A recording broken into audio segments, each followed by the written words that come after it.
আমি আপনার জন্য একজন বেকার ছেলের উত্থানের গল্প লিখছি, যেখানে সে কিভাবে নিজের পরিস্থিতি বদলাতে পারল সেই যাত্রাটা তুলে ধরা হয়েছে।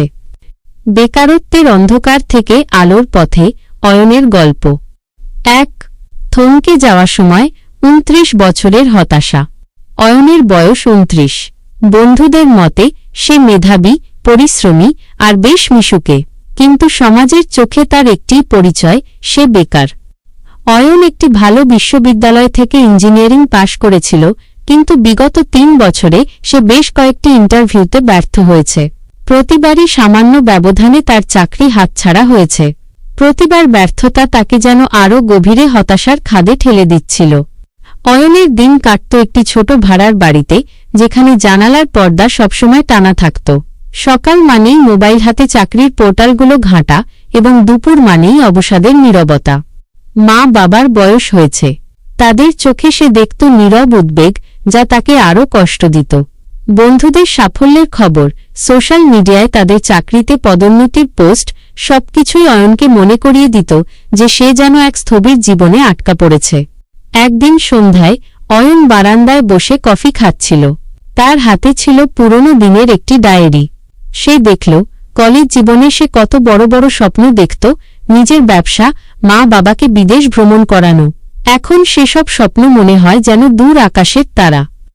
সেদিন রাতে সে নিজেকে প্রশ্ন করল, আর কতদিন এভাবে চলবে? আমি কি সত্যিই ব্যর্থ, নাকি আমি চেষ্টা করার পথটা বদলে দেখতে ভয় পাচ্ছি?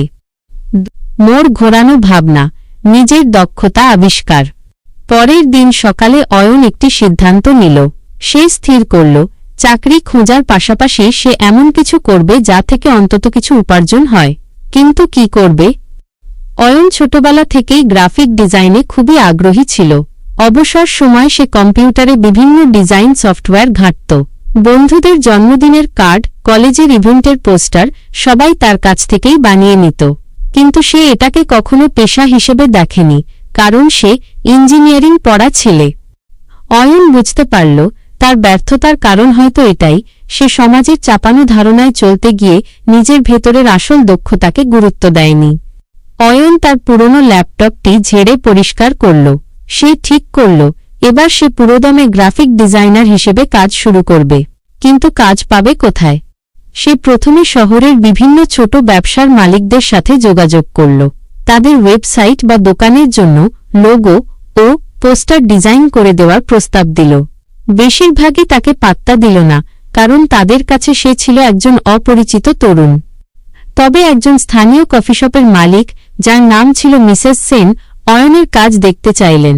অয়ন রাতের পর রাত জেগে কফিশপের জন্য কয়েকটি লোগো ডিজাইন করল, যা কফিশপের থিমের সাথে মানানসই ছিল। যখন অয়ন মিসেস সেনকে ডিজাইনগুলো দেখাল, তিনি মুগ্ধ হলেন। তোমার কাজে একটা নিজস্বতা আছে ছেলে, মিসেস সেন বললেন।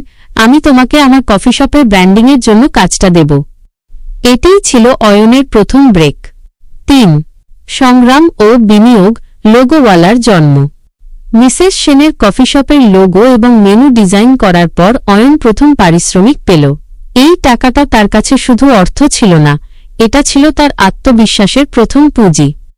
এই টাকা দিয়ে সে একটি ভালো ডিজাইন সফটওয়্যারের সাবস্ক্রিপশন নিল এবং নিজের জন্য একটি ভিজিটিং কার্ড তৈরি করল। সে কার্ডে নিজের নাম দিল অয়ন, দ্য লোগোওয়ালা। অয়ন তখনও বেকার, কিন্তু তার দিন শুরু হতো ভিন্নভাবে। সকালে সে ফ্রিল্যান্সিং প্ল্যাটফর্মগুলোতে কাজ খোঁজা শুরু করত। দুপুরে সে শহরের ছোট অফিসগুলোতে ঘুরে ঘুরে তার ভিজিটিং কার্ড বিলি করত। সন্ধ্যায় বাড়ি ফিরে নতুন সফটওয়্যার শেখার জন্য টিউটোরিয়াল দেখত। কাজ আসা শুরু হলো খুব কম বেতনে logo, visiting card, social media poster. অনেক সময় ক্লায়েন্টরা তার ডিজাইন পছন্দ করত না, তখন হতাশ লাগত। কিন্তু অয়ন তার বাবার বলা একটা কথা মনে রাখত, ব্যর্থতা হল নতুন করে শুরু করার সুযোগ। অয়ন তার উপার্জনের সামান্য কিছু টাকা জমানো শুরু করল। তার প্রথম বড় বিনিয়োগ ছিল একটি পুরনো কিন্তু শক্তিশালী ডেস্কটপ কম্পিউটার কেনা। তার পুরনো ল্যাপটপটি ডিজাইন করার সময় ঘন ঘন হ্যাং হয়ে যেত, যা কাজের মান খারাপ করত। এই ডেস্কটপটি ছিল তার জীবনের একটি গুরুত্বপূর্ণ পদক্ষেপ। ৪ সাফল্যের সিঁড়ি, যখন দক্ষতা নিজেই পুঁজি হল। ধীরে ধীরে অয়নের কাজের মান এবং সুনাম বাড়তে লাগল। 1 বছর পর অয়ন আর শুধু দে লোগোওয়ালা ছিল না, সে শহরের ছোট ব্যবসার মহলে একজন নির্ভরযোগ্য ব্র্যান্ড ডিজাইনার হিসেবে পরিচিত হল। অয়ন এবার একটি বড় সিদ্ধান্ত নিল। সে আর ফ্রিল্যান্সিং করবে না, সে একটি ডিজাইন স্টুডিও খুলবে। তার জমিয়ে রাখা টাকা, যা সে কঠোর পরিশ্রম করে উপার্জন করেছিল, আর মায়ের কাছ থেকে কিছু সাহায্য নিয়ে সে শহরের একটি ব্যস্ত এলাকায় ছোট্ট একটি অফিস ভাড়া নিল। অয়ন তার অফিসের নাম দিল দৃষ্টি ডিজাইন স্টুডিও। অয়নের স্টুডিওর উদ্বোধনের দিন তার মা-বাবা এসেছিলেন। সেদিন তার বাবার চোখে সেই নীরব উদ্বেগ ছিল না, ছিল গভীর গর্ব। অয়নের স্টুডিও এখন শুধু লোগো বানায় না, তারা পূর্ণাঙ্গ ব্র্যান্ডিং সলিউশন দেয়। সে এখন একজন বেকার ছেলে নয়, সে 3 জন কর্মীর বশ। যে ছেলেটা 3 বছর আগে হতাশায় ডুবে থাকত, সে এখন অন্যদের কাজের সুযোগ করে দিচ্ছে। অয়নের জীবনের পরিবর্তন এটাই প্রমাণ করে। বেকারত্ব একটি পরিস্থিতি, কোনো পরিচয় নয়। যখন কোনো মানুষ চাকরি খোঁজার মানসিকতা থেকে বেরিয়ে এসে নিজের ভেতরের দক্ষতাকে কাজে লাগানোর সাহস করে, তখনই সে তার জীবনের সবচেয়ে বড় বিনিয়োগ করে ফেলে, যা তাকে কেবল অর্থ নয়, এনে দেয় আত্মসম্মান এবং সাফল্য। অয়ন এখনও প্রতিদিন সকালে তার ল্যাপটপ খোলে, তবে এখন সে ক্লায়েন্টের কাজ করে আর নতুন কর্মীদের কাজ ভাগ করে দেয়।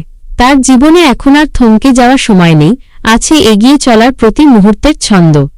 অয়নের এই গল্পটি আপনার কেমন লাগলো?